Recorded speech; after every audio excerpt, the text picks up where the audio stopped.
सबसे ज़्यादा डराने वाला क्वेश्चन, सबकी बोलती बंद कर देने वाला क्वेश्चन, कक्षा 5वीं से लेके कॉलेज तक पूछे जाने वाला क्वेश्चन, प्राइवेट जॉब प्राप्त करने के लिए वरदान माने जाने वाला question, tell me something about yourself, या फिर गिव योर इंट्रोडक्शन।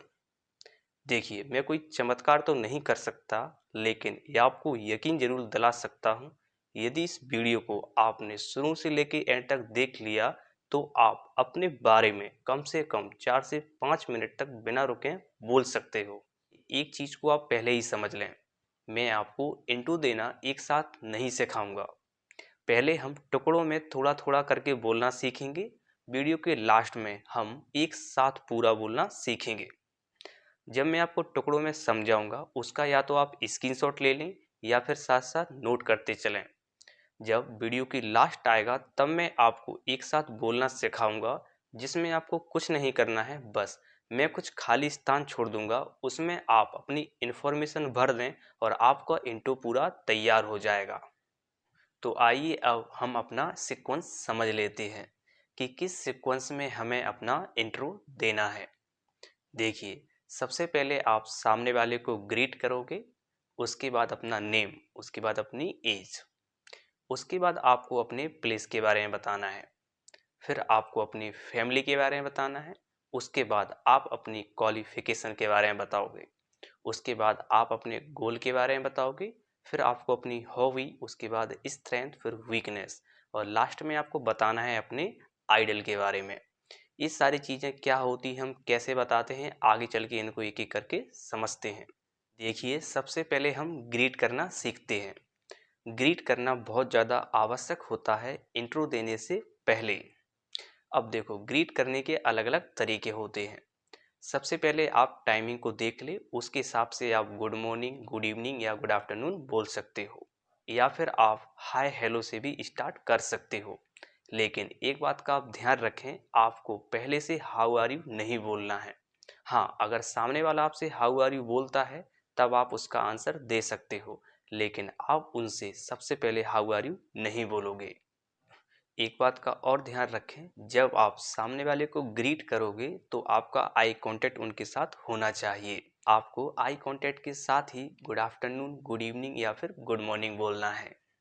इसके बाद आपको अपने नेम के बारे में बोलना है। देखिए, यहाँ पर आपके सामने कुछ पॉइंट हैं। आप सबसे पहले अगर बताना चाहो तो अपना रियल नेम बता सकते हो, उसके बाद निकनेम, और उसके बाद अगर आप बताना चाहो तो आपके नेम का अर्थ क्या है वो भी बता सकते हो। देखिए, इसमें बहुत सारे लोग होते हैं जो सेंटेंस की स्टार्टिंग करते हैं कि my self is dot dot dot. ध्यान रखें, आपको अपना जब नेम बताना है तब सेंटेंस आपका माई सेल्फ से स्टार्ट नहीं होगा, क्योंकि ये ग्रामेटिकली रॉन्ग होता है।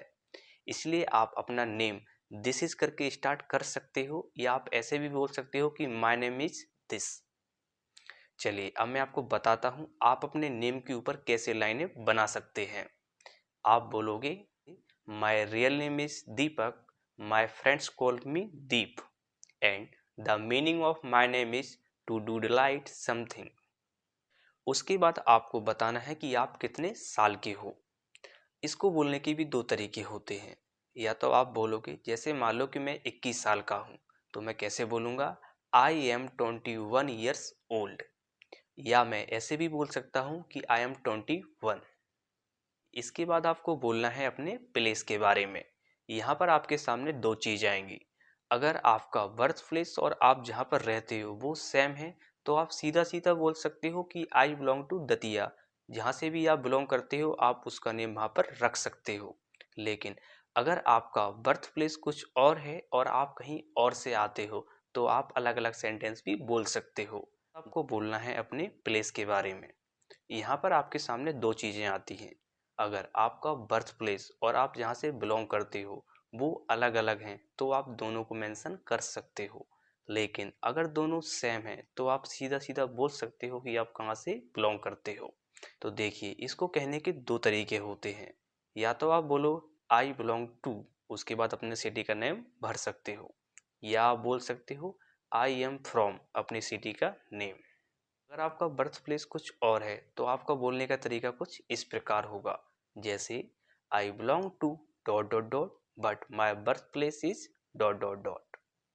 इसके बाद आपको बोलना है अपनी फैमिली के बारे में। यहाँ पर भी आपके पास कुछ कीवर्ड हैं। आप बता सकते हो कि आप किस प्रकार की फैमिली से बिलोंग करते हो। जैसे आपका परिवार एक जॉइंट परिवार है या आपकी एक न्यूक्लियर फैमिली है। जॉइंट परिवार का मीन्स होता है जहाँ पर सब लोग साथ साथ रहते हैं, चाचा ताऊ वगैरह। और न्यूक्लियर फैमिली का मीन्स होता है जहाँ पर आपके पिताजी, माताजी और आप अपनी सिस्टर के साथ रहते हो। देखिए, इसमें आप बता सकते हो कि आपके परिवार में कितने लोग हैं। उसके अलावा आप बता सकते हो कि आपके माता पिताजी का क्या व्यवसाय है और आप सबसे ज़्यादा पसंद किसे करते हो। इसमें भी आप एक बात का ध्यान रखें, अगर आपकी माताजी कुछ करती हैं तो आप बता दोगे कि आपकी माताजी का व्यवसाय क्या है। लेकिन जब कुछ नहीं करती तो बहुत से लोग उन्हें हाउसवाइफ बोल देते हैं। देखिए, आप हाउसवाइफ ना बोलकर उन्हें हाउस ओनर बोलिए। हाउसवाइफ की जगह हाउस ओनर वर्ड बहुत अच्छा लगता है। तो चलिए अब मैं आपको बोल के बताता हूँ। I belong to nuclear family. There are 5 member in my family including me. My father is a businessman and my mother is a house owner. I love most my mother in my family. My both brother are studying in 5th class. मतलब मैं एक nuclear family से आता हूँ। मेरा परिवार में केवल 5 लोग हैं मुझे जोड़कर। मेरे पिताजी एक बिजनेसमैन हैं, मेरी माताजी एक हाउस मालिक हैं। उसके अलावा मेरे दोनों भाई 5वीं क्लास में पढ़ रहे हैं। देखिए, इसके बाद आपको बताना है अपनी क्वालिफिकेशन के बारे में। यहाँ पर भी आपको दो चीज़ों के बारे में बताना होता है। आपका कंप्लीट क्या क्या हो चुका है आप उसके बारे में बताओगे और करंट में आप क्या कर रहे हो उसके बारे में बताओगे। मान लो आपने बीएससी कंप्लीट कर ली है, आपका एक कंप्यूटर डिप्लोमा भी कंप्लीट हो गया है और करंट में आप एमए कर रहे हो, तो आप किस प्रकार बोलोगे? I have completed my BSc from dot dot dot college. आपको यहाँ पर अपना कॉलेज का नेम भरना है। आपको बताना है आप करंट में क्या कर रहे हो। जैसे I am doing MA from science college second year. यहाँ पर आप साइंस कॉलेज की जगह अपना नेम भर सकते हो और आपकी कौन सी ईयर चल रही हो उसे भी आप चेंज कर सकते हो। इसके अलावा आपने अगर कुछ और कंप्लीट करा हुआ है तो आप उसको भी मेंशन कर सकते हो। जैसे I have also completed my computer diploma from this university. देखिए, इसके बाद आपको बताना है अपने गोल के बारे में, अर्थात अपने एम के बारे में। अब बहुत से लोगों को कन्फ्यूजन रहती है कि गोल क्या होता है और एम क्या होता है। देखिए, आप आसान शब्दों में समझें। गोल एम को प्राप्त करने का छोटा छोटा जरिया होता है, अर्थात एम आपका हमेशा बड़ा होता है और लॉन्ग टर्म होता है, अर्थात वो लंबे समय बाद अचीव करा जाता है। जबकि गोल उस एम को प्राप्त करने के रास्ते होते हैं। हम छोटे छोटे गोल को डिसाइड करके ही अपने एम तक पहुंचते हैं। अब मैं आपको बताता हूं आप अपने गोल और एम के बारे में कैसे बताओगे। आप बता सकते हो, my goal is to become a expert employ in your company as well as to get experience and my aim is to make my own company and become a example for others. इसके बाद आपको बताना है अपनी hobby के बारे में। देखिए, मैंने आपको इससे पहले जो वीडियो थी उसमें सब कुछ अच्छे से समझाया था कि आपको अपनी हॉबी कैसे बताना है, कौन सी बताना है और कब बताना है। अगर आपने वो वाली वीडियो नहीं देखी है, इसका पार्ट 1, तो पहले आप उसे ज़रूर देख लें ताकि आपको ये वीडियो और अच्छे से समझ आए। चलो अब मैं आपको बताता हूँ कि आप अपनी हॉबी के बारे में कैसे बोलते हो। मान लो कि मेरी हॉबी बुक पढ़ना और पबजी खेलना है, तो मैं कैसे बोलूँगा? मैंने आपको पहले ही बताया था, जो भी आपकी हॉबी होती है उसके बारे में आपको बहुत सी चीज़ें बतानी होती हैं ताकि सामने वाले को लगे कि हाँ, वास्तविकता में ये तुम्हारी हॉबी है। चलो अब मैं आपको बोल के बताता हूँ कि कैसे बोलेंगे। आप बोल सकते हो, my hobby is playing PUBG and reading book and my favourite book is rich dad and poor dad.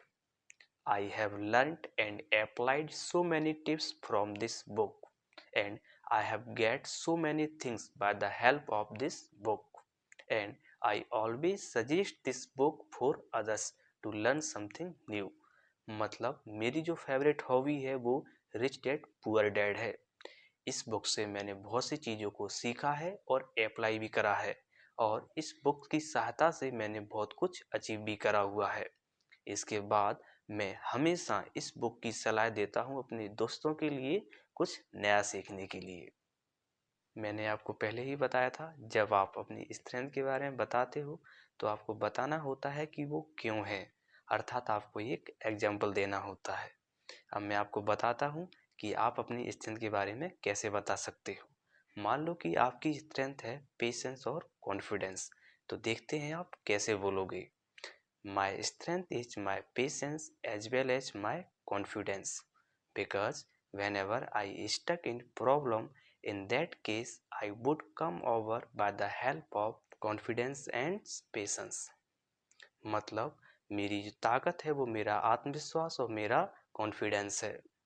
मतलब जो मेरी ताकत है वो मेरा धैर्य और मेरा आत्मविश्वास है। जब कभी भी मैं समस्या में फंस जाता हूँ तो मैं इन दोनों की सहायता से बाहर आ जाता हूँ। इसके बाद आपको बोलना है अपनी वीकनेस के बारे में। मैंने आपको पहले भी समझाया था, जब आप अपनी वीकनेस के बारे में बताते हो तो आपकी वीकनेस ऐसी होना चाहिए कि सामने वाले को वो लगे कि उसके लिए अच्छा है, लेकिन आपको इस तरीके से बताना है कि वो आपकी कमजोरी है। मान लो कि आपकी जो कमजोरी है वो है नेवर गिव अप, मतलब आप कभी हार नहीं मानते। अब इस चीज को आप कैसे बताओगे, आइए मैं आपको समझाता हूँ। आप बोलोगे, जो आप बोल सकते हो, my weakness is never give up, because if I am being unable to solve something, so I can not leave that until I solve that, sometime it takes long time. मेरी जो कमजोरी है वो है कभी हार ना मानना, क्योंकि जब कभी मैं कोई काम करता हूँ और उसे नहीं कर पा रहा होता हूँ तो मैं उसे नहीं छोड़ सकता जबकि उसे मैं सॉल्व ना कर दूँ। कभी कभी ये चीज़ बहुत समय ले लेती है, इसलिए मेरी वीकनेस है। देखिए, बार बार मैं बोल रहा हूँ कि मैंने पहले ही समझाया था। अब मैं ऐसा क्यों कह रहा हूँ, क्योंकि मैंने इस वीडियो का पहले भाग में बहुत सी चीज़ों को पहले ही समझा दिया था। अगर आपने वो वाली वीडियो नहीं देखी है तो आप इसको देखने के बाद उसको भी जरूर देख लें। चलिए अब मैं आपको बताता हूँ आप अपने रोल मॉडल मतलब आइडल के बारे में कैसे बोल सकते हो। देखिए, जो भी आपका आइडल है उसके बारे में आपको जानकारी होना जरूरी है, क्योंकि अगर आपको जानकारी नहीं होगी तो आप उनके बारे में कुछ नहीं बोल पाओगे। मान लो कि आपके जो एपीजे अब्दुल कलाम है वो आपके आइडल हैं, तो आप कैसे बोलोगे, my idol is mister APJ Abdul Kalam, because he was very brave and intelligent person of that time. I have learned and achieved so many things by following him. मेरे जो एपीजे अब्दुल कलाम है वो मेरे आदर्श हैं, उन्होंने से मैंने बहुत कुछ सीखा है और बहुत कुछ प्राप्त करा हुआ है उनको फॉलो करके। देखिए, इसके बाद अब आपको क्या करना है, आपके सामने एक पेज आ रहा होगा, इसमें कुछ खाली स्थान है। बस आप अपनी समझ के अनुसार इनमें अपनी चीज़ों को भर दें और आपका पूरा इंट्रो तैयार हो जाएगा। बहुत सी चीज़ों को मैंने शॉर्ट में बोला है, लेकिन मैंने आपको सारी चीज़ें समझा दी हैं कि आप किस चीज़ों के बारे में किस तरीके से बोल सकते हो और किस किस के बारे में बोल सकते हो। अगर आप चाहो तो आप इसे फॉलो ना करके अपने मन से भी बना सकते हो, लेकिन वो लोग जो मन से नहीं बना सकते वो लोग इसमें अपनी चीज़ों को भर के अपना इंट्रो तैयार कर सकते हो। देखिए, वीडियो से अगर आपको थोड़ा बहुत भी कुछ नया सीखने को मिला है या मैं आपकी मदद कर पाया हूँ तो चैनल को सब्सक्राइब जरूर कर दें और इस वीडियो को उन लोगों के साथ शेयर करें जो इंटरव्यू की तैयारी कर रहे हैं। मिलेंगे नई वीडियो में जल्दी कुछ नए के साथ, तब तक के लिए नमस्कार।